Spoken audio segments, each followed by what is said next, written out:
আমার রব্বুল আলামিন মদিনার ভিতরে আমার পয়গম্বরকে হিজরত করাবেন। যদি মদিনা শহর ধ্বংস করে দেয় হিজরত করতে পারবে না।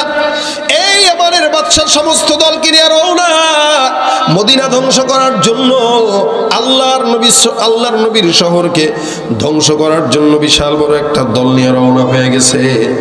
নবী করিম সাল্লাল্লাহু আলাইহি ওয়াসাল্লাম তখনও জমিনের মধ্যে আসেন নাই।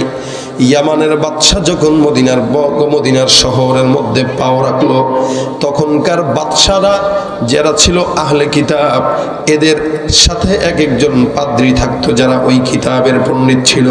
এই ইয়ামানের বাদশার সঙ্গে একজন পাদ্রী ছিল। এই পাদ্রীটা মদিনা শহরের মধ্যে যখন ঢুকলো, মদিনার অলি গলির মধ্যে তাকায় আর ইয়ামানের বাদশাকে ডাক দিয়া বলে, হে বাদশা নামদার, আল্লাহর কসম করে আমি আপনাকে একটা কথা শোনাইতে চাই। আপনি যেই শহরটা ধ্বংস করার জন্য আগাইলেন, এই শহরটার আশেপাশের আবহাওয়া আর অবস্থা বুঝে আমি বর্ণনা করতে পারি। এটাই হলো ওই শহর যেই শহরের মধ্যে আখিরি জামানার পয়গম্বর মুহাম্মদুর রাসূলুল্লাহ সাল্লাল্লাহু আলাইহি ওয়াসাল্লাম হিজরত করে আসবে। কে বলতেছে এটা? বলে পাদ্রী বলতেছে, হে বাদশা, এই শহর সাধারণ কোন শহর না। যেই শহরের মধ্যে আখিরি জামানার নবী আসবে, আল্লাহর কসম করে বলি, আল্লাহ পাক রব্বুল আলামিন যেই শহরটাতে আল্লাহর হাবিবকে প্রেরণ করবেন, আপনি কেন আপনার 14 পুরুষ যদি উঠে আসে, ওই শহর ধ্বংস করার যোগ্যতা আপনাদের নাই। ভাইরা আমার, ইয়ামানের বাদশা এই কথা শুনলেন। শোনার পর ডাক দেয়া বলতেছেন, কি ব্যাপার? তুমি যেটা বলতেছো এটা কি সত্য? ইয়ামানের বাদশা পাদ্রী ডাক দেয়া বলে, আমি পূর্ববর্তী কিতাব অনুযায়ী যে কথাগুলো বললাম এটা সত্য। আমার দিল বলে এবং আমি বিশ্বাস করি এটাই সেই জায়গা যেই জায়গার নাম থাকবে ইয়াসরিব, কিন্তু নবী আসার পরে হবে মদিনাতুল মুনাওয়ারা। দেখবেন মদিনার অলিগলি কেমন নীরব নিস্তব্ধ। মক্কায় যাবেন সব কেবল গ্যাঞ্জাম আর গ্যাঞ্জাম, মানুষদের হাউকাও। কিন্তু মদিনা এমন নীরব, কারণ আমার নবী মদিনার মাটিতে এখনো পর্যন্ত আমার নবী শুয়ে আছে। উম্মত যখন ওখানে যায় ফিকির করে এই জায়গায় এমন একটা জায়গা বেয়াদবি চলবে না, কারণ ওই যে ওখান থেকে আকা নামদার মুহাম্মদুর রাসূলুল্লাহ আমারে দেখতেছে। আল্লাহর নবী তার রওজায় জিন্দা নামি তো বলেন তো, রাসূল সাল্লাল্লাহু আলাইহি ওয়াসাল্লাম জিন্দা। ওখানের চারপাশের অবস্থা আল্লাহর নবীকে আল্লাহ পাক সব দেখায়। এবার ইয়ামানের বাদশা বলে, হায় হায়, যদি এই শহরের মধ্যে মুহাম্মদুর রাসূলুল্লাহ সাল্লাল্লাহু আলাইহি ওয়াসাল্লাম যদি হিজরত করে আসে, আমি তোমাদের সকলকে সাক্ষী রেখে বললাম, আমি ওই আখেরি জামানার নবীর নাম আমিও শুনেছি। ওই নবী যদি এই এলাকার মধ্যে আসে, আল্লাহর কসম আমি তার উপরে আমি নিজে আগে আগে ঈমান নিয়ে আসলাম। নবী কি ছিল? দুনিয়াতে ছিল? নবী আমার নাই, কিন্তু নবীর উম্মত হয়ে গেল। এ সমস্ত বান্দাকে সাক্ষী রেখে বলে, আমি নবীর উপরে ঈমান নিয়ে আসলাম, তোমরা সবাই সাক্ষী থাকো। এরপরে তোমাদের জন্য আমি 2টা কাজ করব। 1 নম্বর কাজ, আমি একটা ঘর বানাইবো। ইয়ামানের বাদশা ওইখানে অবস্থান করার পর 2 তলা একটা বিল্ডিং বানায় দিলেন। সুন্দর করে একটা চিঠি লিখলেন আখিরি জামানার নবীর জন্য। ইয়ামানের বাদশা সুন্দর করে চিঠির মধ্যে লিখলেন, আমানতু বিল্লাহ আমানতু বিকা ওয়া বিকিতাবিকাল্লাযী ইউনজালু আলাইক। আমি আল্লাহর উপরে ঈমান নিয়ে আসলাম, তোমার উপরে যেই কিতাব নাজিল হলো ওই কিতাবের উপরে ঈমান নিয়ে আসলাম। ওয়া আমানতু বিরাব্বিকা ওয়া রাব্বি কুল্লি শাই, তোমার রবের সমস্ত জিনিসের উপরে আমি ঈমান নিয়ে আসলাম। ওয়া আমানতু বিকুল্লি মা জাআ মিন শারাইল ইসলাম, তোমার উপরে যেই শরীয়ত আসবে ওই শরীয়তের উপরে ঈমান আনলাম। ফাইন আদরাকতুকা ফাবিহা ওয়া নি'মা, তোমাকে যদি জমিনের মধ্যে আমি সাক্ষাৎ পাই তাহলে এটা আমার জন্য সবচাইতে বড় নিয়ামত। ওয়া ইল্লাম উদরিকা ফাশফা'লি ওয়ালা তানসানি ইয়াউমাল কিয়ামা। আর এই জমিনের মধ্যে যদি আমি তোমাকে না পাই, এহলা আমি নবী, তুমি আমাকে হে পয়গম্বর ফাশফা'লি ওয়ালা তানসানি ইয়াউমাল কিয়ামা, ওই কিয়ামতের ময়দানে তুমি আমারে ভুলো না। কারণ ফাইন্নী মিন উম্মাতিকাল আউয়ালিন, কারণ তোমার সব উম্মতদের মধ্যে আমি হলাম সর্বপ্রথম উম্মত। আলহামদুলিল্লাহ আলহামদুলিল্লাহ নাহমাদুহু ওয়া নাস্তাঈনুহু ওয়া নাস্তাগফিরুহু ওয়া নু'মিনু বিহি ওয়া নাতাওয়াক্কালু আলাইহি ওয়া নাউযু বিল্লাহি মিন শুরুরি আনফুসিনা ওয়া মিন সাইয়্যাতি আ'মালিনা। من يهده الله فلا مضل له ومن يضلله فلا هادي له ونشهد أن لا إله إلا الله وحده لا شريك له ونشهد أن سيدنا وسندنا وحبيب ربنا ومولانا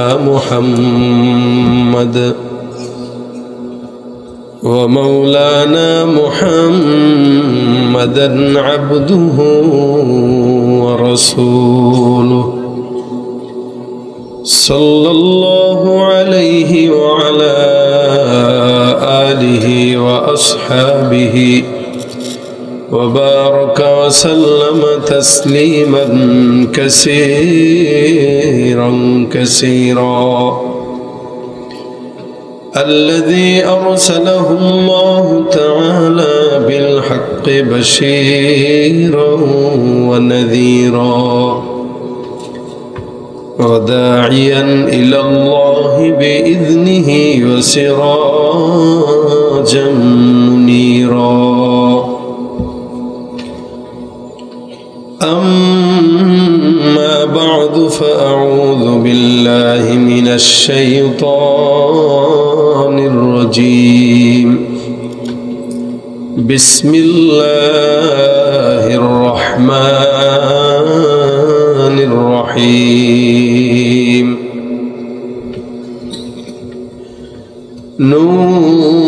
نون والقلم وما يسطرون.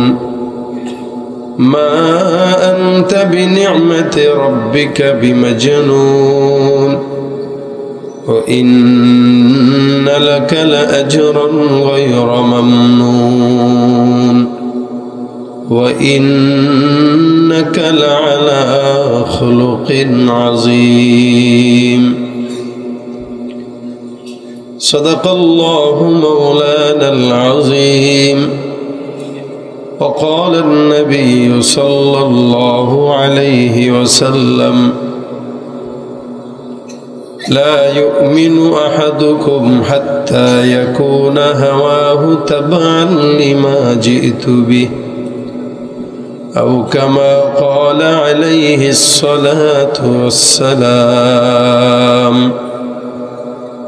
وقال تعالى في شأن حبيبه ومحبوبه مخبرا وآمرا إن الله وملائكته يصلون على النبي يا أيها الذين آمنوا صلوا عليه وسلموا تسليما. সকলে জবান খুলে দুরূদ শরীফ পড়ি। আল্লাহুম্মা সাল্লি আলা মুহাম্মাদিন ওয়া আলা আলি মুহাম্মাদ কামা সাল্লাইতা আলা ইব্রাহিম ওয়া আলা ইন্নাকা হামিদুম মাজিদ। اللهم بارك على محمد وعلى آل محمد كما باركت على إبراهيم وعلى آل إبراهيم إنك حميد مجيد زیارت مدینہ کی دل میں ہے تمنا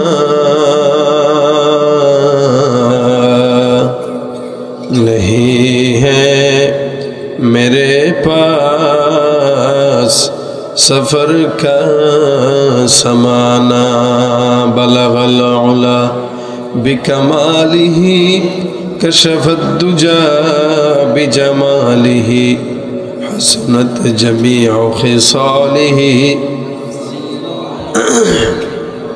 زبان کھلیں محبت ذکر کریں لا الہ الا اللہ لا الہ الا اللہ لا الہ الا اللہ لا الہ الا اللہ لا الہ الا اللہ لا الہ الا اللہ لا الہ الا اللہ لا الہ الا اللہ لا الہ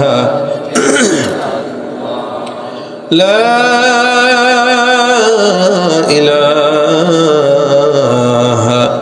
الا اللہ محمد رسول اللہ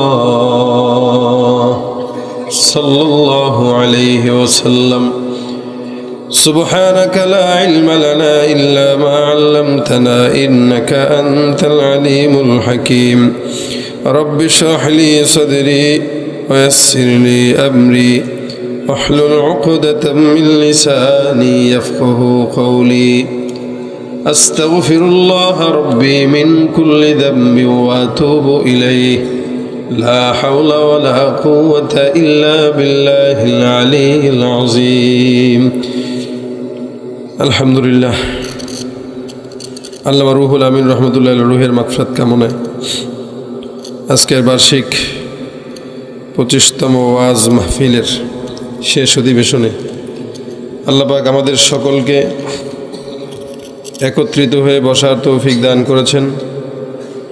সকলে জবান খুলে কালিমাতুশ শুকর আদায় করে বলি আলহামদুলিল্লাহ। ভাই একটু ভোকাল টোকাল বাড়ানো যায় গলাটা। আল্লাহ পাক যদি তৌফিক দান করেন ইনশাআল্লাহ আপনাদের সামনে মুখতাসার সময় দু চারটা কথা বলবো। গলার কন্ডিশন শুনেই বুঝতেছেন ঠান্ডা খুব বেশি পরিমাণে, এই জন্য আলোচনা অল্প, যদিও আমি আলোচনা এমনিও করি কম, তা আমি আমার নির্দিষ্ট সময় পর্যন্ত ইনশাআল্লাহ কথা বলবো।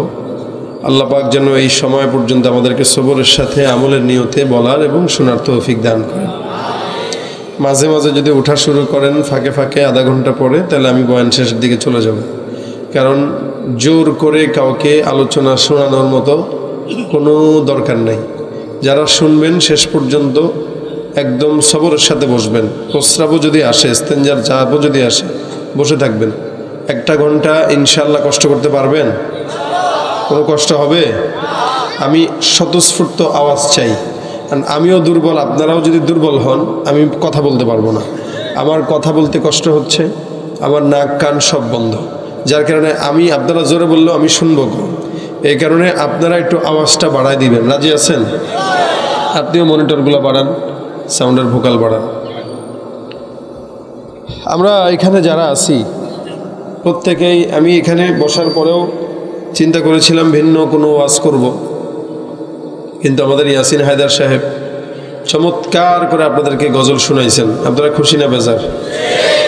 এখানে আসার পরে দেখলাম উক্ত মাহফিলে ইসলামী সাংস্কৃতিক অনুষ্ঠানে পরিবেশন করবেন কলরব শিল্পী গোষ্ঠী। আন্দাজে কলরব শিল্পী গোষ্ঠীর কোনো দাওয়াত আজকে এখানে নেই, এখানে আমার দাওয়াত। কিন্তু আমি আচমকা আজকে আমাদের ইয়াসিন হায়দার সাহেবকে নিয়ে আসার মাধ্যমে আপনাদের এই কথাটা মিথ্যা হয় নাই, সত্য হয়ে গেছে। কি বুঝেন নাই মনে হয়? এখানে করোনাবের কোনো দাওয়াত ছিল না, আমিই ছিলাম এখানে। এরপরে নাম লিখে দেয় অনেক সময় কমিটিরা আবেগের ঠেলায়, কিন্তু আমি ইয়াসিন হায়দারকে নিয়ে আসার মাধ্যমে উনি একটা গজল গাওয়ার মাধ্যমে কলরব শিল্পী গোষ্ঠীর একজনের গজল গাওয়া হইল, তার মানে কথাটা সত্য হয়ে গেল, ঠিক না? সে কি বলেছে? মোরা মোহাম্মদের উম্মত। এই মোহাম্মদের উম্মত হিসেবে যেহেতু রসুলের শানে গজল গেয়েছে, আমি যার কারণে রসুল সাল্লাল্লাহু আলাইহি ওয়াসাল্লামের শান নিয়ে আয়াত তেলাওয়াত করেছি। আল্লাহ যদি তৌফিক দান করেন ইনশাআল্লাহ রসুলের সম্মান মর্যাদা নিয়ে কিছু কথা হবে। আসলে আমরা সবাই রসুল সাল্লাল্লাহু আলাইহি ওয়াসাল্লামের উম্মত কিনা? হ্যাঁ, এই যে আওয়াজ কমে গেছে বলেন। এই যে মাঝখানে ফ্ল্যাশ লাইট জ্বালায় রাখছেন, আপনারা তো সবসময় আমাকে পর্দায় দেখেন, এখনো যদি মোবাইলটা এমনি ধরে মোবাইলের স্ক্রিনে দেখেন তাহলে লাভটা হইলো কি? আমি সামনে এসে, আমি না থাকলেও স্ক্রিনে দেখেন, আমার সামনে রেখেও স্ক্রিনে দেখতেছেন, কি আজীব অবস্থা ভাই। মোবাইল লাগান, এখনো বোঝে না। আমার দিকে তাকায় শুনবেন, তাহলে আপনাদের কথাগুলো বুঝবেন, আমি মনে করবো যে আপনারা বুঝতেছেন। সবাই যদি মোবাইল ধরে রাখেন, আরে আজীব অবস্থা। এর এতগুলো ক্যামেরা, আমরা ভাই বিরক্তিতে আছি ক্যামেরার জ্বালায়। একটা প্রোগ্রাম নাই যেখানে ক্যামেরা থাকে না, আজীব অবস্থা। একটা মানুষ কত কথাই তো বলে, আর এরাও এত ফিতনাবাজ হয়ে গেছে যেই কথাটা ভুলে বের হয় ওইটাই প্রচার করে। আজকে বাংলাদেশের যত উল্টাপাল্টা দলান্দ, দলে দলে বিভক্তি, সব কিছুর মূল কারণ এই ক্যামেরা। এখন এরা ভাই জ্বালাতনে, এদের জ্বালাতনে ওয়াস মানে করবো যে কি, অনেক সময় ফিকিরে পড়ে যায়, আল্লাহ কোন কথা বললে আবার কোনটা বাস লাগায়। মারাত্মক ফিতনাবাজ, আমাদের সে ফিতনাবাজ বেশি এই ক্যামেরাগুলো। আপনারা দোয়া করেন, গ্রামগঞ্জেও এগুলো চলে আসছে, আল্লাহ যেন এদের ফিতনা থেকে বাঁচায়। যারা আছেন এখানে মিডিয়াওয়ালারা, যদি আপনাদের কারণে কারো ভিতরে কোনো দ্বন্দ্ব সৃষ্টি হয়, আল্লাহর কাছে জবাব দিবেন আপনারা, এটা মাথায় রাখেন। কারণ আমরা কোরআন হাদিসের কথা বলি, কোনটা বলতেছি সহি না ভুল এটা বুঝে না তো, আন্দাজে ছেড়ে দেয়, এই জন্য একটা বিপদ হয়। তো এই ক্যামেরার কারণে আমরা বিপদে আছি। আপনারা আগামীকালের আগেই দেখবেন রাতের ভিতরে এটা ছেড়ে দিছে। তো সুতরাং আপনার কষ্ট করে ক্যামেরাটা ধরে রাখার কোনো যুক্তি নাই। আপনারা আজকে আমার সাথে সময় দেন, রাজি আছেন?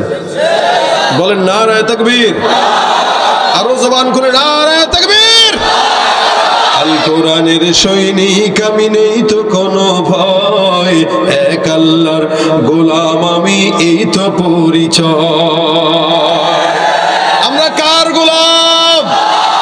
আল কোরআনের সৈনিক আমি, নেই তো কোনো ভয়, এক আল্লাহর গোলাম আমি, এই তো পরিচয় আমার, এই তো পরিচয়।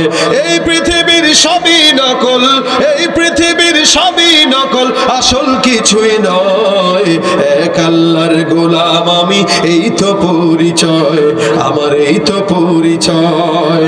কোরআন হাদিস শাসনতন্ত্র রাসূল আমার নেতা, উৎসাহ মোর চিরমলান ইতিহাসে বীর গাথা। ওরে এক আল্লাহ ছাড়া আমার দিলে, এক আল্লাহ ছাড়া আমার দিলে নেই তো কারো ভয়, এক আল্লাহর গোলাম আমি, এই তো পরিচয় আমার, এই তো পরিচয়। আল কোরআনের সৈনিক আমি, নেই তো কোনো ভয়, এক আল্লাহর গোলাম আমি, এই তো পরিচয় আমার, এই তো পরিচয়। ঠিক কিনা? আমরা কার গোলাম? কার উম্মত? আল্লাহর নবীর। আমরা আল্লাহর গোলাম, আল্লাহর নবীর। আওয়ামী লীগ করেন আপনার এটাই পরিচয়, বিএনপি করেন তো আপনার এটাই পরিচয়, ওইটা আপনার স্থায়ী পরিচয় না। মানুষের অস্থায়ী পরিচয় আছে, স্থায়ী পরিচয় আছে। যারা দল করেন এটা আপনার অস্থায়ী পরিচয়, যতদিন দলে আছেন ততদিন। দল নাই পরিচয়, ঠিক। কিন্তু মুহাম্মদ রাসূলুল্লাহর উম্মত যে আমরা, নবী যতদিন ছিলেন শুধু ততদিনই না, নবী নাই তো আমরা উম্মত, কবরে গেলেও আমরা নবীর উম্মত। এই পরিচয় অস্থায়ী না স্থায়ী? স্থায়ী পরিচয় আল্লাহ পাক আমাদেরকে এটা দিয়েছেন, এটা আমাদের জন্য অনেক গর্ব। আল্লাহ পাক রব্বুল আলামিনের হাবিব জমিনে আসছেন, যদিও আখিরি নবী। কি নবী? আখিরি নবী। নবী বলেন আদম যখন আসে নাই তখনও আমি নবী। সুবহানাল্লাহ কয় না? এই যে সুবহানাল্লাহ বললেন, যারা যারা বললেন তাদের জান্নাতে আল্লাহ পাক একটা গাছ লাগাই দিয়েছেন। এই জন্য মাহফিলে এসে জবান বন্ধ করে বসে থাকবেন না, হা করে বসে থাকবেন না। জবান যতক্ষণ খুলবেন ততক্ষণ সওয়াব। সুবহানাল্লাহ বললে কি হয়? জান্নাতে গাছ লাগে। রাসূল বলেন, কেউ সুবহানাল্লাহর আওয়াজ দিল তো ইন্না ফিল জান্নাতি লাশাজারা, আল্লাহ পাক তার জান্নাতে একটা গাছ লাগায় দিয়েছে। সুবহানাল্লাহ। এখন যারা বলছেন তাদের আরেকটা লাগছে, এখন যারা বলছেন তাদের আরেকটা লাগছে। যতবার বলবেন ততবার লাগবে। সুবহানাল্লাহ। বলে কত বড় গাছ? একটা গাছ স্বাভাবিকভাবে গোড়া হয় চিকন, আগা হয় চৌড়া। নবী বলেন, যেই সুবহানাল্লাহর বিনিময়ে জান্নাতে গাছ উঠলো, ওই গাছের গোড়াটা এত মোটা, তাহলে আগা কত চৌড়া এবার চিন্তা করেন। গোড়াটা এত মোটা, নবী বলেন একটা দ্রুতগামী ঘোড়া যদি মিনিমাম কমসে কম 100 বছরও দৌড়ায়, এটা শেষ করতে পারবে না। দ্রুতগামী ঘোড়া কিভাবে দৌড়ায়? বর্তমান সময়ের এক একটা প্রাইভেট কার যেভাবে দৌড়ায়, এক একটা প্রাইভেট কার যেভাবে দৌড়ায়, আল্লাহর রাসূল সাল্লাল্লাহু আলাইহি ওয়াসাল্লামের কথা অনুযায়ী আরবের ঘোড়ারা এভাবে দৌড়াইতো। তো সুতরাং একটা ঘোড়া যদি 100 বছর দৌড়ায় আর যদি এটা শেষ করতে না পারে, তাহলে বুঝেন গাছের গোড়াটা কত বড় আর আগাটা তাহলে কত চৌড়া। সুবহানাল্লাহ বিহামদিহি। এজন্য যতবার সুবহানাল্লাহ বলবেন ততবারই কি সওয়াব, গাছ লাগবে। আল্লাহ পাক রাসূলকে আখিরি নবী বানাইছেন, কিন্তু সবার আগে নবী। নবী বলেন, আদম যখন নবী না, আমি তখন নবী। নামের যে সিরিয়াল, নবীর নামের যে সিরিয়াল, এই সিরিয়ালের সবার আগে আমি মুহাম্মদ রাসূলুল্লাহর নাম। অথচ অন্যান্য নবীরা আগে আসছে। আচ্ছা দেখেন, আজকের পোস্টার সবার আগে আমার নামটা, নাকি? কেন আমার নাম? আমি প্রধান অতিথি রাখছেন আপনারা আমাকে, যার কারণে আমার নামটা সবার আগে দিছেন। উচিত ছিল নিয়ম অনুযায়ী, নাম যেহেতু সিরিয়াল, যেহেতু আমার 1 নম্বরে, আমারে বয়ানে বসানো দরকার ছিল আসরের নামাজের পরে।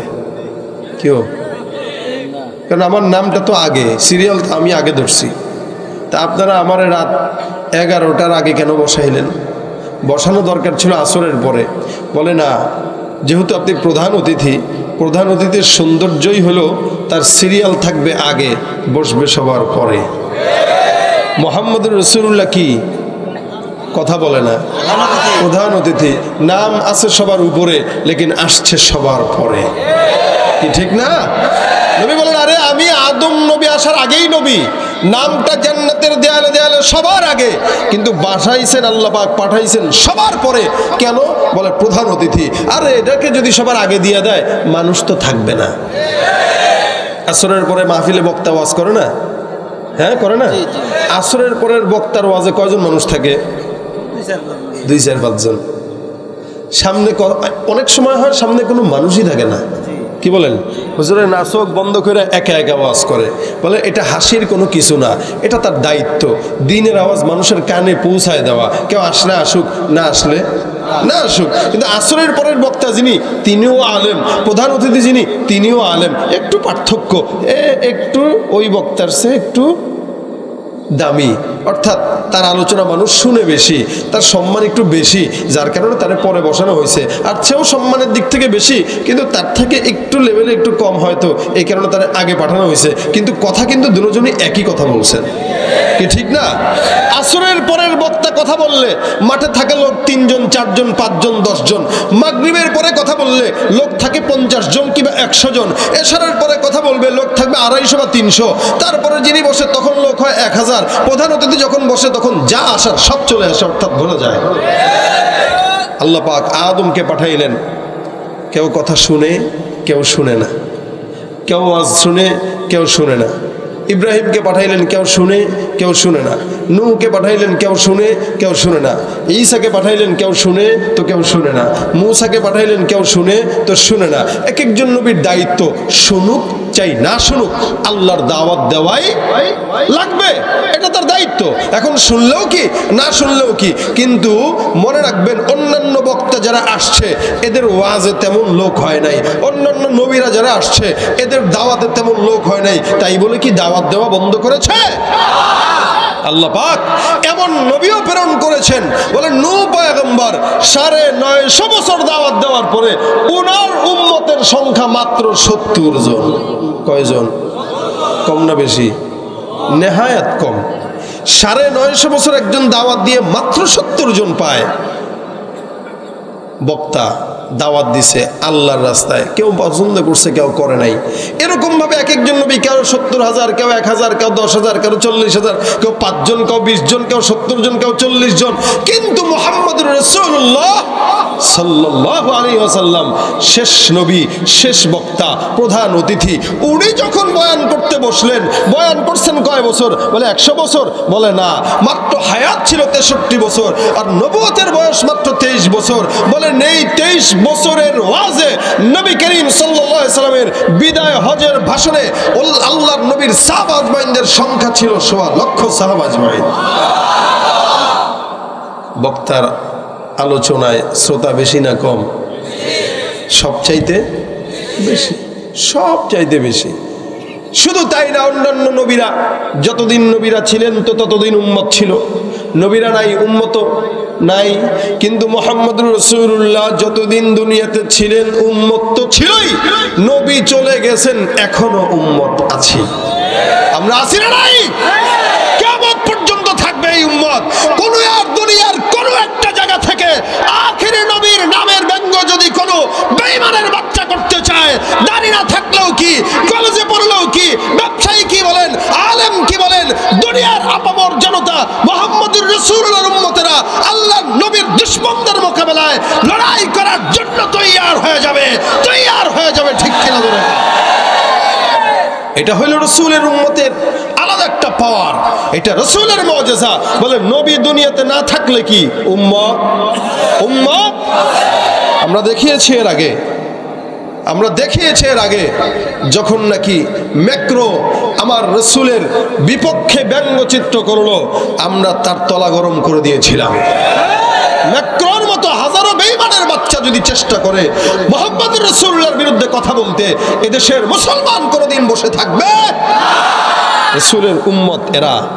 রাসূল চলে গেছেন 1450 বছর, উম্মত এখনো শুধু এখনই থাকবে কিয়ামত পর্যন্ত, জান্নাতে গেলেও। এবং রাসূল আসার আগেও ছিল। জানেন না আপনারা এটা? অন্য নবীরা দুনিয়াতে আসার পরে উম্মত ছিল, আমার নবী দুনিয়াতে আসার আগেই উম্মত ছিল। সুবহানাল্লাহ। নবী দুনিয়াতে আসার আগে উম্মত ছিল। আপনারা বলবেন নবী নাই উম্মত হয় কিভাবে? হ্যাঁ, এটাই নবীর মুজিজা, এটাই মুহাম্মদুর রাসূলুল্লাহর মুজিজা। কারণ যদি এগুলো না থাকে তাহলে শ্রেষ্ঠ নবী হয় কিভাবে? কি বলেন, ঠিক না? আল্লাহ পাক এত সম্মান দিয়েছেন নবীকে, যার কারণে আল্লাহ পাক রব্বুল আলামিন রাসূল সাল্লাল্লাহু আলাইহি ওয়াসাল্লামকে দুনিয়াতে প্রেরণ করার আগেই উম্মত দিয়ে দিয়েছেন। সুবহানাল্লাহ। ইয়ামান একটা দেশের নাম, একদম আরবের বর্ডারের সাথেই, জেদ্দা থেকে রাবেগ থেকে তারপরে ইয়ামান। আমি একদম প্রায় কাছাকাছি, বর্ডারের কাছাকাছি যাওয়ার সুযোগ হয়েছিল, পরে ধুলি ঝড়ে পড়ে যেয়ে আর আমরা যেতে পারি নাই। বহুদূর মোটামুটি, তাও মদিনা থেকে তো অনেক দূর। এই ইয়ামানে বাদশাহ একদিন মদিনা শহরে একজন গভর্নর প্রেরণ করছেন। খুব বুঝেন, খেয়াল করে। বহু আগে, রাসূল তখনও আসেন নাই, একজন গভর্নর পাঠিয়েছেন। কে? ইয়ামানের বাদশাহ। কোথায়? মদিনায়। মদিনার আগের নাম কি ছিল জানেন আপনারা? কি ছিল বলেন তো? ইয়াসরিব। বলেন, ইয়াসরিব ছিল মদিনার আগের নাম। অর্থাৎ নবী হিজরত করার আগে এটার নাম কি ছিল? ইয়াসরিব। ইয়াসরিবে একজন গভর্নর প্রেরণ করছে। স্বাভাবিকভাবে আইন হলো, কোনো গভর্নর যদি কোনো দেশে যায় তাহলে একে হত্যা করা যাবে না, এটা অন্যায়। কিন্তু মদিনার মানুষেরা ইয়ামানের গভর্নরকে হত্যা করে ফেলছে। এখন বলেন তো, বাদশাহ হিসেবে ইয়ামানের বাদশার কি রাগ হওয়ার কথা কিনা? কি বলেন? তাহলে আমার দেশের গভর্নরকে মারছে, মেজাজটা কত খারাপ হয়। আমি পাঠাইলাম তাদের বিচার কার্যক্রমের জন্য, এরা এত মূর্খের জাত, এরা মেরে ফেললো। ইয়ামানের বাদশার মেজাজ খারাপ হয়ে গেছে। যেই শহরের মানুষ আমার গভর্নরকে মারে, ওই শহরকে আমি রাখবই না। রাগ উঠলো তার, সে ধ্বংস করে দিবে। বিশাল বড় একটা দল নিয়ে রওনা হয়ে গেছে মদিনা ধ্বংস করার জন্য। বুঝছেন? অথচ মদিনায় কে হিজরত করছেন? হ্যাঁ, হিজরত করবেন, আল্লাহ রাসূল সাল্লাল্লাহু আলাইহি ওয়াসাল্লাম হিজরত করবেন। এই যেই শহরে হিজরত করবেন, এই শহর যদি ধ্বংস হয় তো নবী কি হিজরত করতে পারবেন? আল্লাহ পাক তো এগুলো সব আগের থেকেই সাজায় রাখছেন। ইন্না আউওয়ালা মা খালাকাল্লাহুল কলম, নবী বলেন হাদিসে, ইন্না আউওয়ালা মা খালাকাল্লাহুল কলম সুম্মা ক্বালা লাহু উকতুব ফাজারা ফি তিলকাস সাআতি কাইনুন ইলা ইয়াউমিল কিয়ামা। সারা জমিন দুনিয়া আসমান সৃষ্টি করার আগে আমার আল্লাহ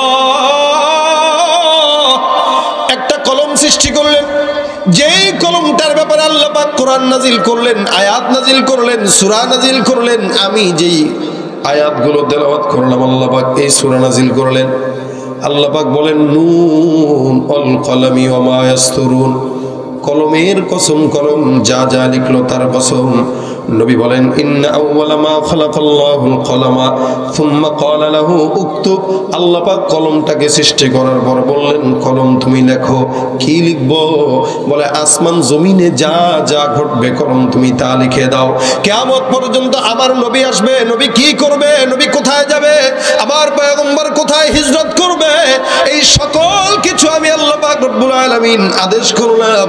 আজকের মাহফিলে আলোচক হবে কে, শ্রোতারা হবে কে, প্রধান অতিথি হবে কে, প্রধান বক্তা হবে কে? আল্লাহ পাক দুনিয়া সৃষ্টি করার, সুবহানাল্লাহ। আমার রব্বুল আলামিন মদিনার ভিতরে আমার পয়গম্বরকে হিজরত করাবেন। যদি মদিনা শহর ধ্বংস করে দেয় হিজরত করতে পারবে না। এই আমাদের বাদশার সমস্ত দলকে নিয়ে রওনা মদিনা ধ্বংস করার জন্য, আল্লাহর নবীর শহরকে ধ্বংস করার জন্য বিশাল বড় একটা দল নিয়ে রওনা হয়ে গেছে।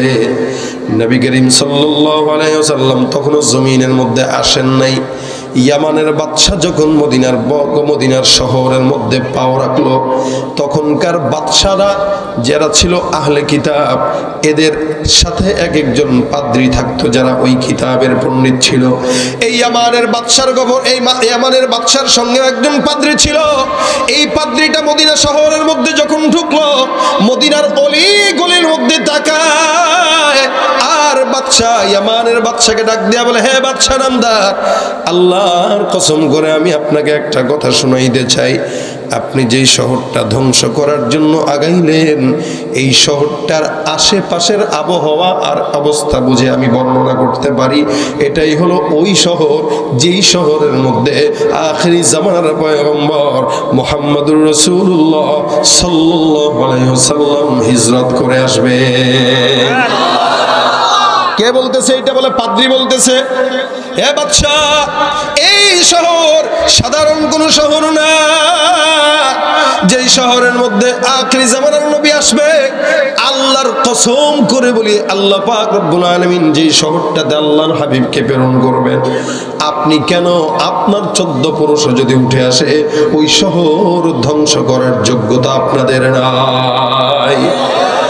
ভাইরা আমার, ইয়ামানের বাদশা এই কথা শুনলেন। শোনার পর ডাক দেয়া বলতেছেন, কি ব্যাপার, তুমি যেটা বলতেছো এটা কি সত্য? ইয়ামানের বাদশা পাদ্রী ডাক দেয়া বলে, আমি পূর্ববর্তী কিতাব অনুযায়ী যে কথাগুলা বললাম এটা সত্য।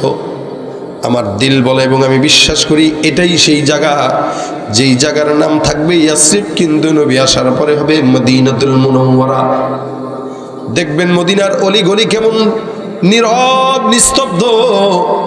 মক্কায় যাবেন সব কেবল গ্যাঞ্জাম আর গ্যাঞ্জাম, মানুষদের হাউকাও। কিন্তু মদিনা এমন নীরব, কারণ আমার নবী মদিনার মাটিতে এখনো পর্যন্ত আমার নবী শুয়ে আছে। উম্মত যখন ওখানে যায় ফিকির করে এই জায়গায় এমন একটা জায়গা বেয়াদবি চলবে না, কারণ ওই যে ওখান থেকে আতা নামদার মুহাম্মদুর রাসূলুল্লাহ আমারে দেখতেছে। আল্লাহর নবী তার রওজায় জিন্দা নামি তো বলেন তো, রাসূল সাল্লাল্লাহু আলাইহি ওয়াসাল্লাম জিন্দা। ওখানের চারপাশের অবস্থা আল্লাহর নবীকে আল্লাহ পাক সব দেখায়। এবার ইয়ামানের বাদশা বলে, হায় হায়, যদি এই শহরের মধ্যে মুহাম্মদুর রাসূলুল্লাহ সাল্লাল্লাহু আলাইহি ওয়াসাল্লাম যদি হিজরত করে আসে, আমি তোমাদের সকলকে সাক্ষী রেখে বললাম, আমি ওই আখেরি জামানার নবীর নাম আমিও শুনেছি। ওই নবী যদি এই এলাকার মধ্যে আসে, আল্লাহর কসম আমি তার উপরে আমি নিজে আগে ঈমান নিয়ে আসলাম। নবী কি ছিল? দুনিয়াতে ছিল নবী আমার নাই, কিন্তু নবীর উম্মত হয়ে গেল। এ সমস্ত বান্দাকে সাক্ষী রেখে বলে, আমি নবীর উপরে ঈমান নিয়ে আসলাম, তোমরা সবাই সাক্ষী থাকো। এরপরে তোমাদের জন্য আমি দুইটা কাজ করব। এক নম্বর কাজ, আমি একটা ঘর বানাইবো। ইয়ামানের বাদশা ওইখানে অবস্থান করার পর 2 তলা একটা বিল্ডিং বানায় দিলেন। সুন্দর করে একটা চিঠি লিখলেন আখিরি জামানার নবীর জন্য। ইয়ামানের বাদশা সুন্দর করে চিঠির মধ্যে লিখলেন, আমানতু বিল্লাহ আমানতু বিকা ওয়া বিকিতাবিকা আল্লাযী ইউনজালু আলাইক। আমি আল্লাহর উপরে ঈমান নিয়ে আসলাম, তোমার উপরে যেই কিতাব নাজিল হলো ওই কিতাবের উপরে ঈমান নিয়ে আসলাম। ওয়া আমানতু বিরাব্বিকা ওয়া রাব্বি কুল্লি শাই, তোমার রবের সমস্ত জিনিসের উপরে আমি ঈমান নিয়ে আসলাম। ওয়া আমানতু বিকুল্লি মা জাআ মিন শারাইল ইসলাম, তোমার উপরে যেই শরীয়ত আসবে ওই শরীয়তের উপরে ঈমান আনলাম। ফাইন আদরাকতুকা ফাবিহা ওয়া নি'মা, তোমাকে যদি জমিনের মধ্যে আমি সাক্ষাৎ পাই তাহলে এটা আমার জন্য সবচাইতে বড় নিয়ামত। ওয়া ইল্লাম উদরিকা ফাশফা'লি ওয়া লা তানসানি ইয়াউমাল কিয়ামা, আর এই জমিনের মধ্যে যদি আমি তোমাকে না পাই তাহলে আমি নবী, তুমি আমাকে হে পয়গম্বর ফাশফা'লি ওয়া লা তানসানি ইয়াউমাল কিয়ামা, ওই কিয়ামতের ময়দানে তুমি আমারে ভুলো না। কারণ ফাইন্নী মিন উম্মাতিকাল আউয়ালিন, কারণ তোমার সব উম্মতদের মধ্যে আমি হলাম সর্বপ্রথম উম্মত। চিঠি একটা লিখে দিলেন। চিঠিটা লেখার পরে এবার ওই ঘরের মধ্যে একজনকে বসায় দেয়, তুমি এখানে থাকো, যত খাবার দাবার লাগবে যা কিছু লাগবে ইয়ামান থেকে ব্যবস্থা হবে। যতদিন আমার পয়গম্বর মুহাম্মদুর রাসূলুল্লাহ সাল্লাল্লাহু আলাইহি ওয়াসাল্লাম না আসবে ততদিন পর্যন্ত তোমরা এখানে থাকবা। ওই নবী যদি হিজরত করে মদিনায় আসে তাহলে আমার এই চিঠিটা ওই পয়গম্বরের হাতে দিবা, আর নবীকে সালাম দিয়া বলবা, নবী গো, আপনাকে না দেখে আপনার এক পাগলা ভক্ত আপনার উপর ঈমান নিয়ে আসছিল।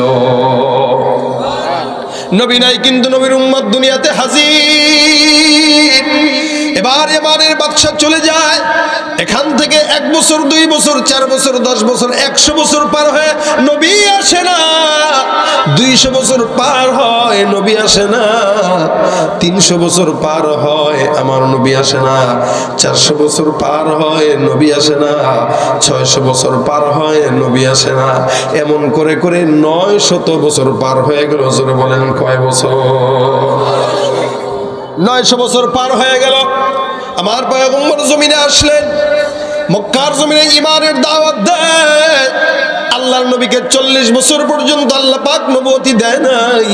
40 বছর পর্যন্ত আল্লাহর নবী কালেমার দাওয়াত দেন নাই, যার কারণে সমস্ত কাফের বেঈমানদের কাছে আমার নবী ছিল আল আমিন। মানে কি? যেভাবে টাকা রাখা হতো সেভাবেই নবী সেটা ফেরত দিতেন, যার কারণে আল আমিন। 40 বছরের পর আল্লাহ পাক কোরআন নাজিল করাইলেন, নবুয়তের দাওয়াত দেওয়ার দায়িত্ব দিলেন। নবী আমার কোনো এক সকালবেলা সাফা পাহাড়ের মধ্যে উঠে ডাক দেয়া বলে, আইয়ুহাস সাবাহ, এ মক্কার কাফেররা আসো, গুরুত্বপূর্ণ কথা আছে।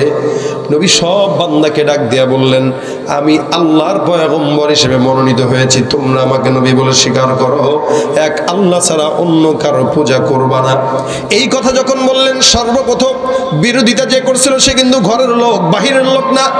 মনে রাখবেন, আপনার ক্ষতি যদি কেউ করে, ওই দূর থেকে কোনো বান্দা আপনার ক্ষতি করবে না, আপনার ঘরের লোকটাই ক্ষতি করবে। রাসূলের জামানায় রাসূলের ক্ষতি করেছে ঘরের লোক, বর্তমানেও ইসলামের ক্ষতি করে বর্তমান নামধারী মুসলমান নামক বেঈমানের বাচ্চারা, ঠিক কিনা? তুমি নবীর উম্মত দাবি করো, সুন্নাহ মানো না, নবীর অপমানে তোমার হৃদয় কাঁদে না। তুমি নবীর উম্মত দাবি করো, সুন্নাহ মানো না, নবীর অপমানে তোমার হৃদয় কাঁদে না। তুমি বিজাতীয় সংস্কৃতিতে সপেছো পরাণ, তুমি বিজাতীয় সংস্কৃতিতে সপেছো পরাণ। কেমন মুসলমান তুমি, কেমন পারেন? কেমন মুসলমান তুমি, কেমন মুসলমান, নামাজের সাথে নাই পরিচয়, মানো না কোরআন। নামাজের সাথে নাই পরিচয়, মানো না কোরআন, তুমি কেমন মুসলমান? ঠিক কিনা? রমজান এলে রাখো না রোজা, দিনকে করো আঘাত, পয়সা করির নেই তো অভাব, দাও না তো যাকাত। তুমি ইমানদারির বড়াই করো, নেই তোমার ইমান, তুমি ইমানদারির বড়াই করো, নেই তোমার ইমান। কেমন মুসলমান, কেমন মুসলমান তুমি? রাগ করতেছেন কেউ?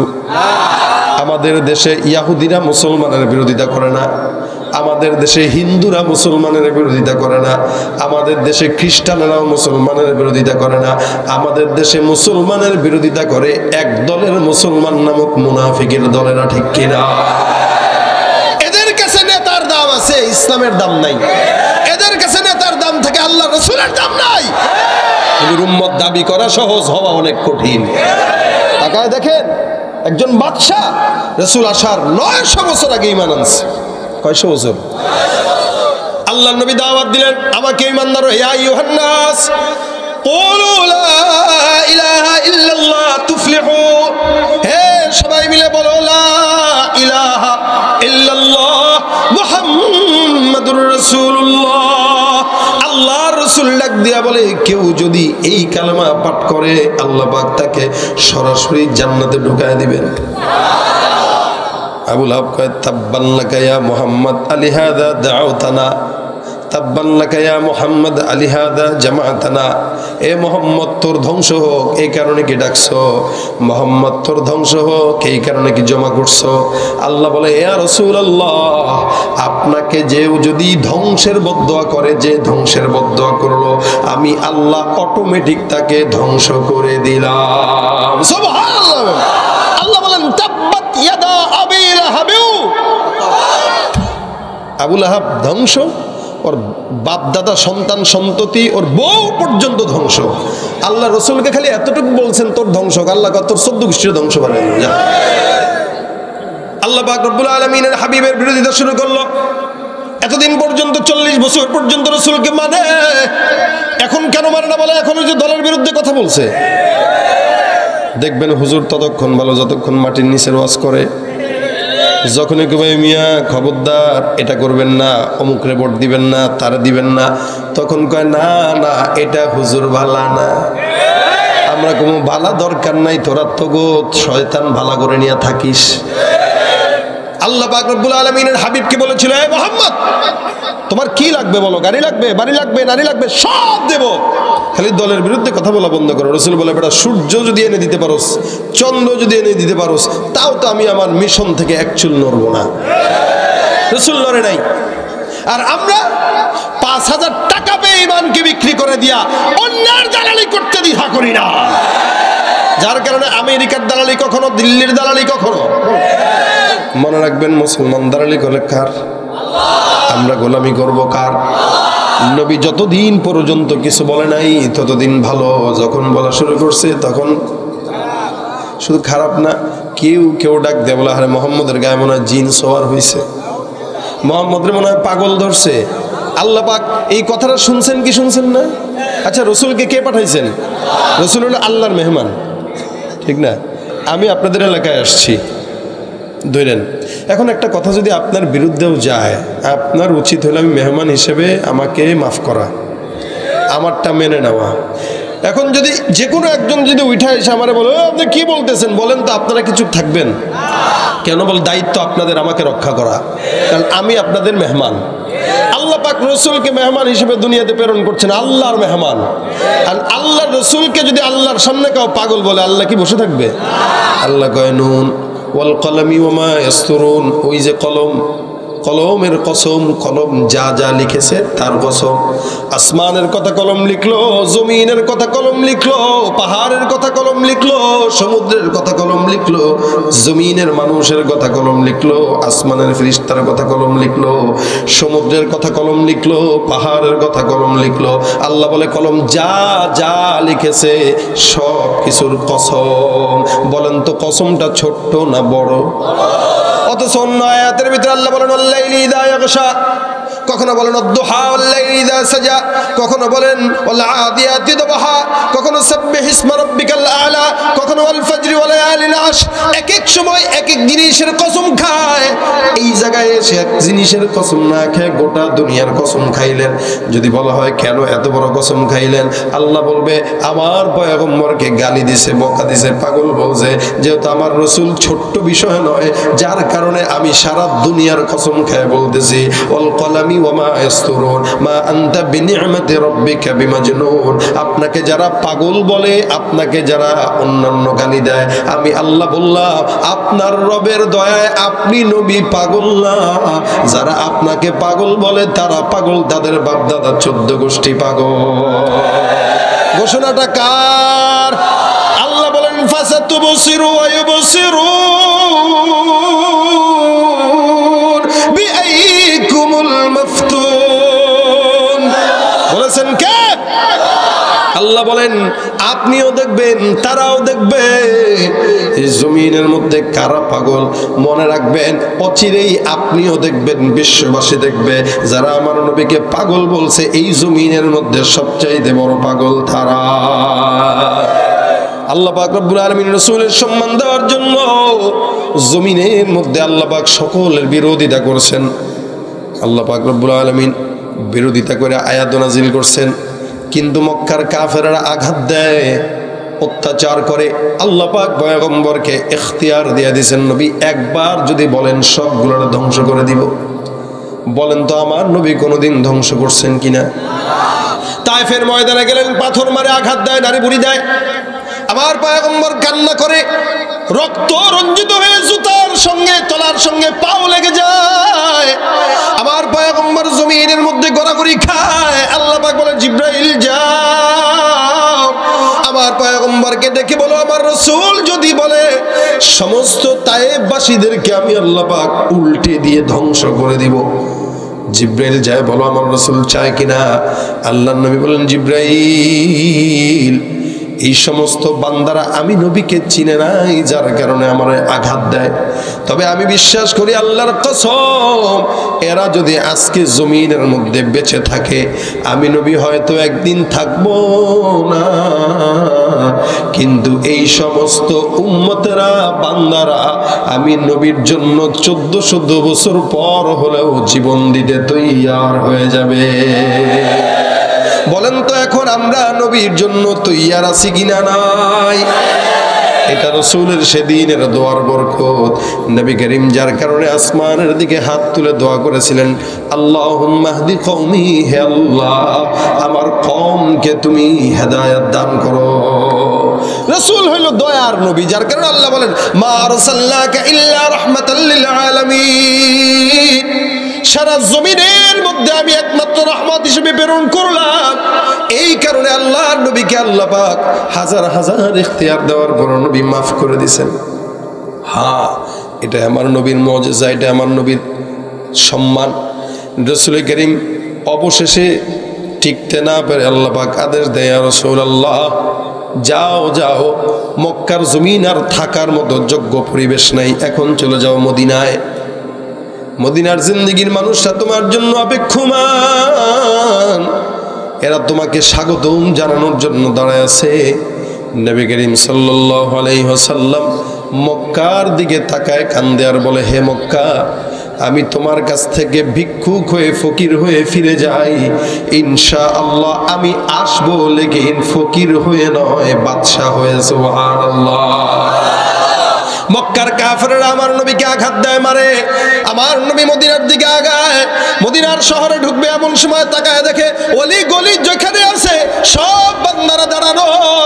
মক্কার এমন, মদিনার এমন কোন গলি নেই যেখানে মানুষ মানুষ নাই, গাছের মধ্যে বাড়ির মধ্যে রোডের চিপায় সব জায়গায় ছোট্ট ছোট্ট বাচ্চারা আমার নবীকে গানে গানে স্বাগতম জানায়। নবী মদিনার জমিনে পা রাখলেন, আল্লাহর নবী তাকায় দেখে মদিনার ছোট ছোট সন্তানরা রাসূলের গায়ে ফুল দেয় আর সুন্দর করে পড়ে তলাল বদরু আলাইনা মিন সানিয়াতিল ওয়াদাই ওয়াজাবা শুকরু আলাইনা মা দাআ লিল্লাহি দাঈ। আল্লাহু আকবার। নবী আসলেন কি আসলেন না? মদিনায় আসছেন।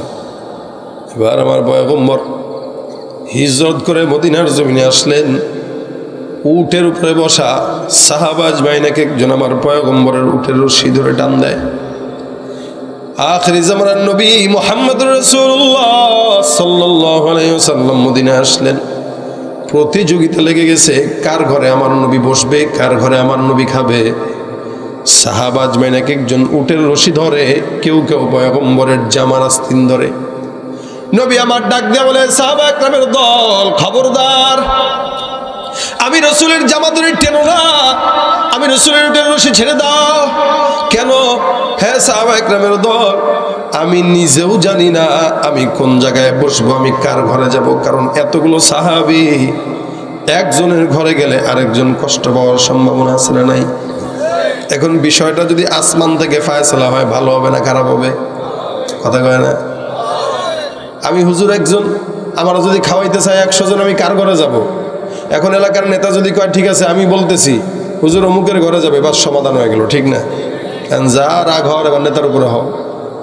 আল্লাহ জানে যে নবী আমার মদিনায় আসবে, সব বান্দারা টানাটানি করবে, যার কারণে 900 বছর আগে উম্মত ঠিক করে গেছে। সুবহানাল্লাহ। আমার পয়গম্বর বলে, সাহাবা আজমাইনের দল, খবরদার, চুপ থাকো, আমার উট বসবে কোন জায়গায় সে নিজে জানে। কে জানাইছে? আল্লাহ জানাইছেন। সারা মদিনার অলি গলি উটটা ঘুরে আমার নবীকে ঘুরে ঘুরে বেড়াইলো, দেখাইলো। অবশেষে আল্লাহ নবীর উট, ওই যে ঘর আছে 2 তলা ঘর, যেটা কে বানাইছিল? ইয়ামানের বাদশা। কে বলেন? ইয়ামানের বাদশা। কয়শো বছর আগে? 900 বছর আগে। ওই ইয়ামানের বাদশার বানানো ঘরের সামনে আল্লাহর নবীর উট এসে কথা ছাড়া সুন্দর করে বসে যায়। বসাইল কে? ভাইরা আমার, খুব বুঝবেন আল্লাহর নবী সাল্লাল্লাহু আলাইহি ওয়াসাল্লাম কেমন দয়ার নবী। এই কারণে নবী করিম সাল্লাল্লাহু আলাইহি ওয়াসাল্লামকে এক বিন্দু পরিমাণ যেন কষ্ট না হয়, আল্লাহ পাক আগের থেকে সব সুন্দর করে সাজায় রাখছেন। নবী উটের থেকে নামলেন, ওই ঘর থেকে একজন সাহাবী যিনি বের হলেন, তার নাম হযরত আবু আইয়ুব আনসারী রাদিয়াল্লাহু তাআলা আনহু। আল্লাহ নবীর সাহাবী বের হয়ে রাসূলকে জড়ায় ধরে চোখের পানি ছেড়ে কাঁদেন। নবীকে একটা চিঠি দিয়ে বলেন, ইয়া রাসূলুল্লাহ, এই যে চিঠিটা দেখতেছেন, এই চিঠিটা সাধারণ কোনো চিঠি না। এই চিঠিটা এখন থেকে 900 বছর পর্যন্ত অপেক্ষা করতেছে রাসূল সাল্লাল্লাহু আলাইহি সাল্লামের হাতে যাওয়ার জন্য। নবী গো, এটা আজ থেকে 900 বছর আগে আপনার একজন উম্মত আপনার জন্য লিখে গেছে। নবী আমার চিঠিটা হাতের মধ্যে নিয়ে পড়ে চোখের পানি বের হয়। একটা উম্মত নবীকে দেখে নাই, কিন্তু নবীর প্রেমে পাগল। আমার নবীর প্রেমে পাগল হইয়া এই সাহাবী সুন্দর করে চিঠি লিখে গেছেন, যদিও নবীকে দেখেন নাই নবীর উম্মত। রাসূল চিঠি পড়ে আর কান্দে। এরপরে সাহাবা আজমাইনরাও এই দৃশ্য দেখতেছে। হায় হায়, আমরাও তো জানতাম না এরকম একটা অবস্থা আল্লাহ পাক সৃষ্টি করে রাখছেন। নবী সাহাবা আজমাইনদেরকে ডাক দিয়া বলে, সাহাবা একরামের দল, তোমরা সাক্ষী থাকো, যে উম্মত আমি নবীকে না দেখে 900 বছর আগে ঈমান নিয়ে কবরে চলে গেছে, আমি নবী ওয়াদা করলাম এই উম্মতকে জান্নাতে যখন আমি নবী যাব, সর্বপ্রথম আমার ডান পাশে থাকবে আমার এই উম্মত। মুহাম্মদ আরবি है वह नबी रस्ते पे सोआ, आलों में हुआ उसकी पैदाइश से उजाला, आलों में हुआ उसकी पैदाइश से उजाला। रुखसार से बुरका का दरा पर्दा उठा दो, लिल्लाह मुझे हुस्न खुदा दाद दिखा दो, लिल्लाह मुझे हुस्न खुदा दाद दिखा दो। आए बहर करम सदका हुसैन इब्न अली का, आए बहर करम सदका हुसैन इब्न अली का, पियासा हो मुझे शरबत दीदार पिला दो, पियासा हो मुझे शरबत दीदार पिला दो। मैं दूर हो मजबूर हो ऐ सैयद आलम, मैं दूर हो मजबूर हो ऐ सैयद आलम, दीदार दिखाते नहीं आवाज सुना दो, दीदार दिखाते नहीं आवाज सुना दो। जिन लोगों को कहलाते हैं सग तेरी गली के, जिन लोगों को कहलाते हैं सग तेरी गली के, उन लोगों के दफ्तर में मेरा नाम लिखा दो, उन लोगों की दफ्तर में मेरा नाम लिखा दो। जरा बोलें आमीन। ভাইরা আমার, আল্লাহ পাক রব্বুল আলামিন নবীকে ওই জায়গায় প্রেরণ করলেন। আমার কথা হইলো, আমার নবী এত সম্মানের পয়গম্বর, নবী জমিনে আসার পর 1400 বছর পার হয়ে গেল, এখনো উম্মত আছে। নবী জমিনে আসার 900 বছর আগেও উম্মত ছিল কি ছিল না? এত সম্মানের নবী, যার কারণে আল্লাহ পাক রব্বুল আলামিন বলেন, লাকাদ কানা লাকুম ফি রাসূলিল্লাহি উসওয়াতুন হাসানা, তোমাদের জন্য আমি আল্লাহ ওই পয়গম্বরের মধ্যে উত্তম আখলাক রেখে দিলাম। সুবহানাল্লাহ। যদিও আমাদের দেশে স্লোগান হয় অমুক নেতার চরিত্র ফুলের মতো, কেউ ঘুমান, এই স্লোগান দেন না আপনারা? নির্বাচন সামনে আসতেছে, অনেক এই স্লোগান শোনা যাবে, কিন্তু মনে রাখবেন দুনিয়ার কোনো মানুষের চরিত্র কখনো ফুলের মতো হতে পারে না, একমাত্র মুহাম্মদুর রাসূলুল্লাহ ছাড়া। ঠিক কিনা জোরে বলেন?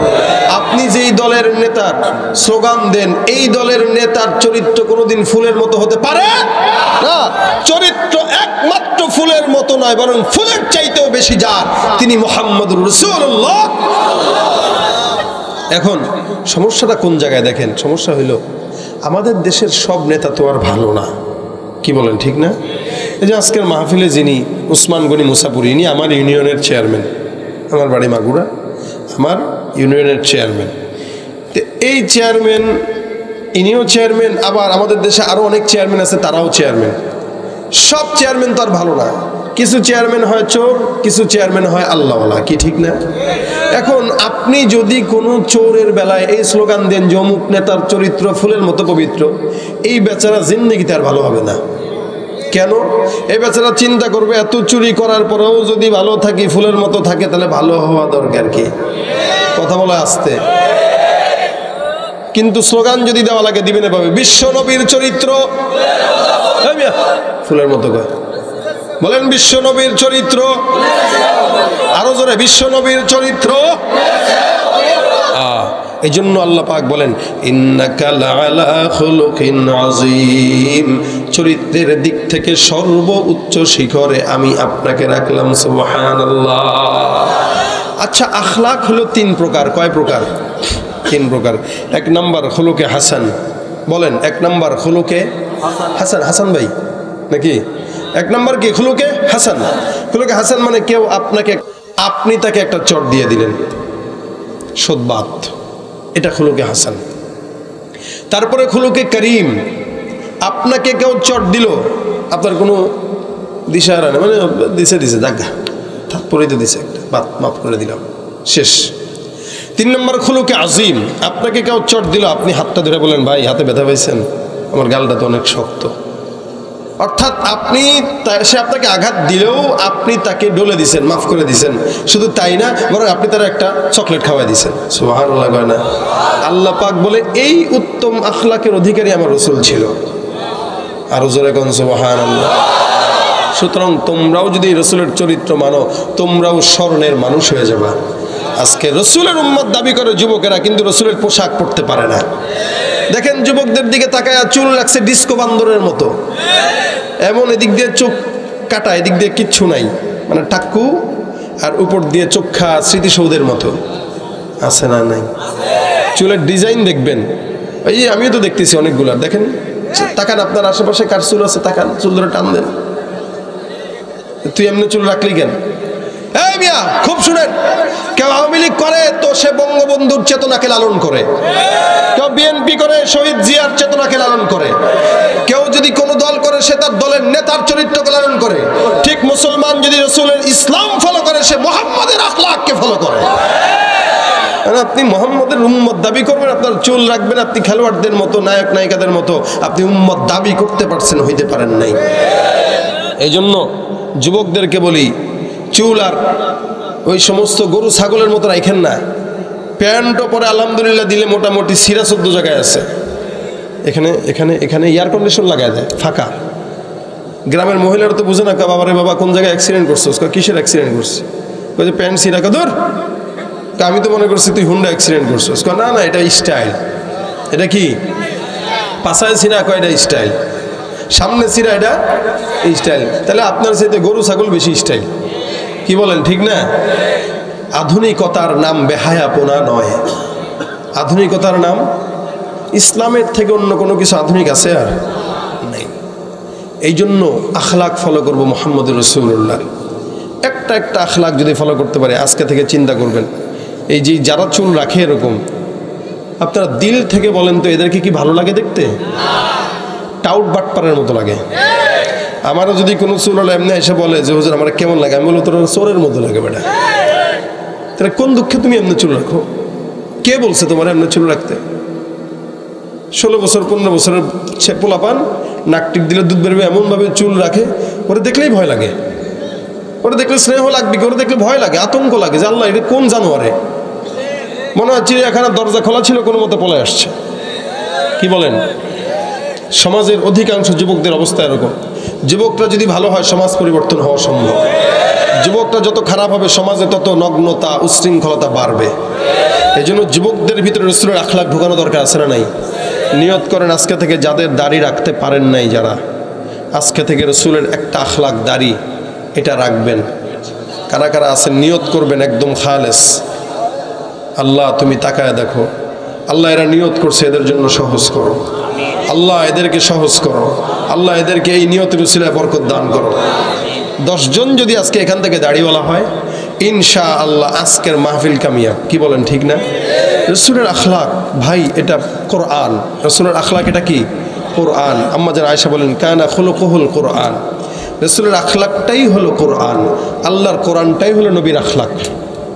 এই জন্য জবানে দাঁড়িয়ে উঠাবো, রাসূলের সুন্নত একটা করে মানবো। যেমন আরেকটা সুন্নত আমরা মানতে পারি, কি বলে সেটা মেসওয়াক। কি?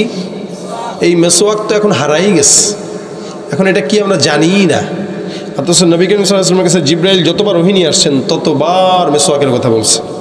নবী বলেন, আমি তো আল্লাউলা আন আশুক্কা আলা উম্মতি লা আমারতুহুম বিসওয়াক ইনদা কুল্লি সালাহ।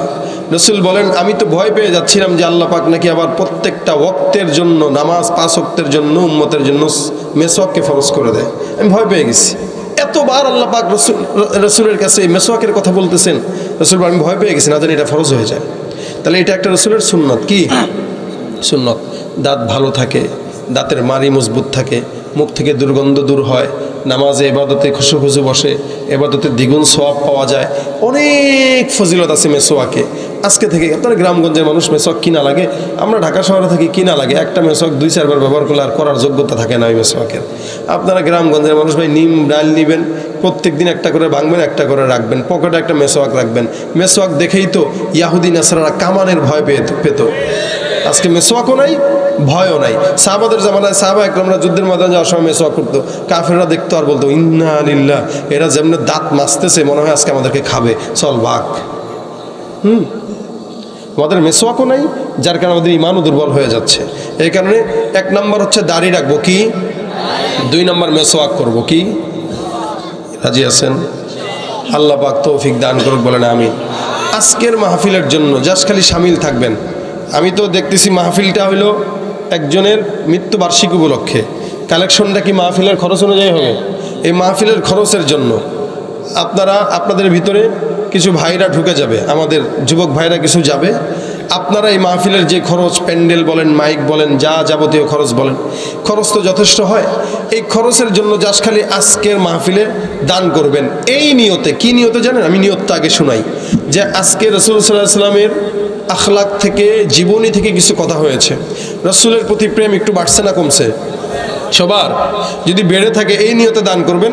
আমি 100টা টাকা আজকে দান করতেছি এই নিয়তে, আমার রাসূলের রওজায় যেন এই সওয়াবটা যায়। কি বলেন?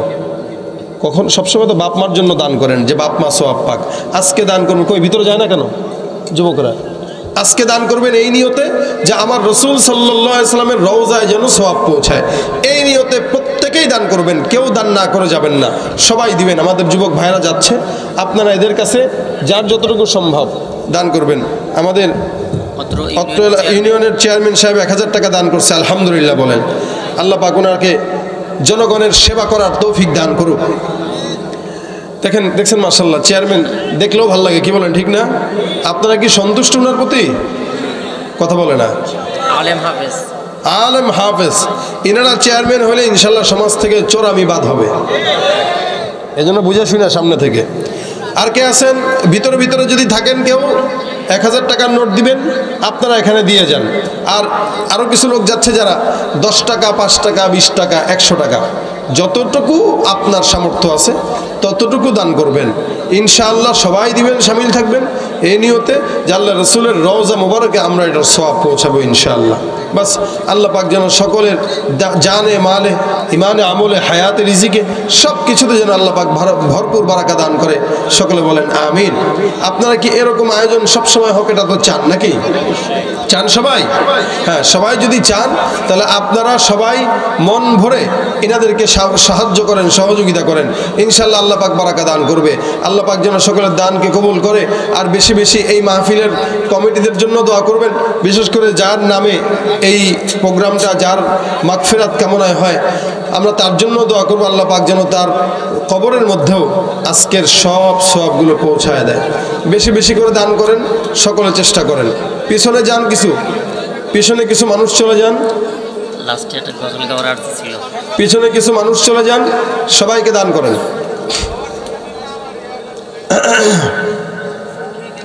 হ্যাঁ, সবাই মন ভরে দান করেন ভাই। প্রোগ্রামটার জন্য এই নিয়তে দান করেন, রাসূলের রওজায় যাবে। আল্লাহ পাক যেন সকলের দানকে কবুল করে, জানে মালে বরকত দান করে। এর ফাঁকে ইনশাল্লাহ একটা গজল হয়ে যাবে, কি বলেন? সবাই মিলে ইনশাল্লাহ গাবো। রাজি আছেন? রাজি আছেন? নাস্তিকতা নিপাত যাক, দিন ইসলাম জিন্দাবাদ। নাস্তিকতা নিপাত যাক, দিন ইসলাম জিন্দাবাদ।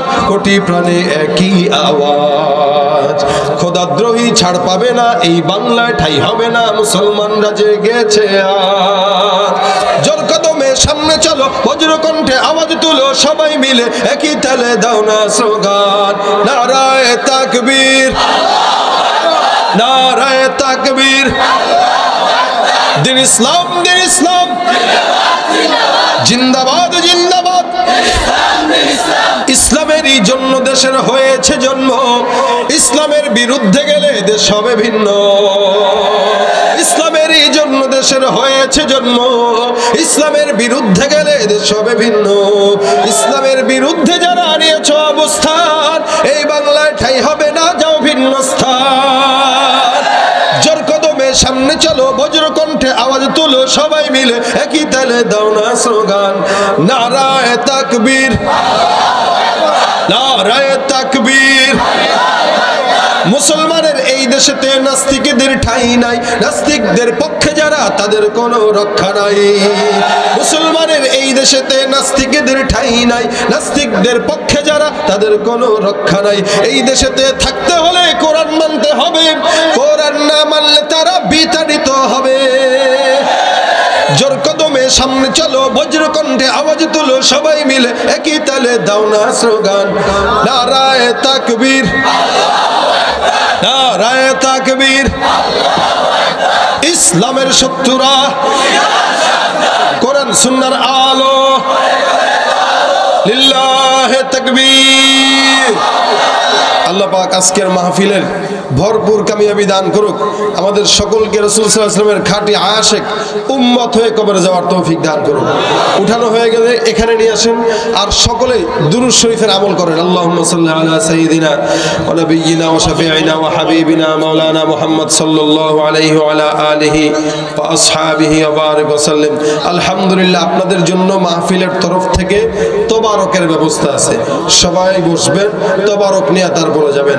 আস্তাগফিরুল্লাহ রাব্বি মিন কুল্লি যামবি ওয়া আতুবু ইলাইহি, লা হাওলা ওয়া লা কুওয়াতা ইল্লা বিল্লাহিল আলিয়্যিল আযীম। আল্লাহুম্মা আনতাস সালাম, রব্বানা যালামনা আনফুসানা ওয়া ইল্লাম তাগফির লানা ওয়া তারহামনা লানাকুনান্না মিনাল খাসিরিন। ربنا هب لنا من أزواجنا وذرياتنا قرة أعين واجعلنا للمتقين إماما رب اغفر لي ولوالدي وللمؤمنين يوم يقوم الحساب। আয় আল্লাহ, মেহেরবানি করে আজকের মাহফিলকে কবুল মঞ্জুর করে নেন। আয় আল্লাহ, যা আলোচনা হয়েছে আমল করার তৌফিক দান করে দেন। আয় আল্লাহ, সকল প্রকার গুনাহগুলো মাফ করে দেন, নেকের দ্বারা পরিবর্তন করে দেন। আয় আল্লাহ, যারা আজকের এই মাহফিলের আয়োজন করেছে প্রত্যেককেই জানে মালে বরকত দান করেন। আয় আল্লাহ, যার নামে আজকের এই মাগফিরাত কামনায় মাহফিল হয়েছে তার খবরে আজকের এই সওয়াবগুলো পৌঁছায় দেন। আয় রব্বুল আলামিন, মেহেরবানি করে আমাদের ভিতরে যাদের মা বাবা অন্ধকার কবরে শুয়ে আছে প্রত্যেকের কবরগুলোকে জান্নাতের বাগান বানায় দেন। আল্লাহ আল্লাহ, যাদের মা বাবা জীবিত আছে সুস্থতার হায়াত দান করে দেন। রব্বুল আলামিন, মা বোনদেরকে পর্দার বিধান মেনে চলার তৌফিক দান করে দেন। আয় আল্লাহ, মেহেরবানি করে যুবকদেরকে দিনদার নেককার পরহেজগার বানায় দেন। আয় আল্লাহ, মেহেরবানি করে সকল মুসলমানদেরকে রাসূলের সুন্নাহ মোতাবেক চলার তৌফিক দান করে দেন। আয় আল্লাহ, আমাদের সকলকে একবার হলো আপনার হাবিবের রওজা জিয়ারত করার তৌফিক দান করে দেন। আয় আল্লাহ, মেহেরবানি করে যারা একবারে গেছে বারবার যাওয়ার তৌফিক দান করেন। আল্লাহ, অসুস্থদেরকে সুস্থতার হায়াত দান করে দেন। আয় আল্লাহ, মনের যে আশাগুলো আছে নেক মাকাসাদে হাসানাগুলো পূরণ করে দেন। রব্বির হামহুমা কামা রব্বায়ানি সগীরা, রব্বির হামহুমা কামা রব্বায়ানি সগীরা। সুবহান রাব্বিকা রব্বিল ইজ্জাতি আম্মা ইয়াসিফুন ওয়া সালামুন আলাল মুরসালিন ওয়ালহামদুলিল্লাহি রাব্বিল আলামিন।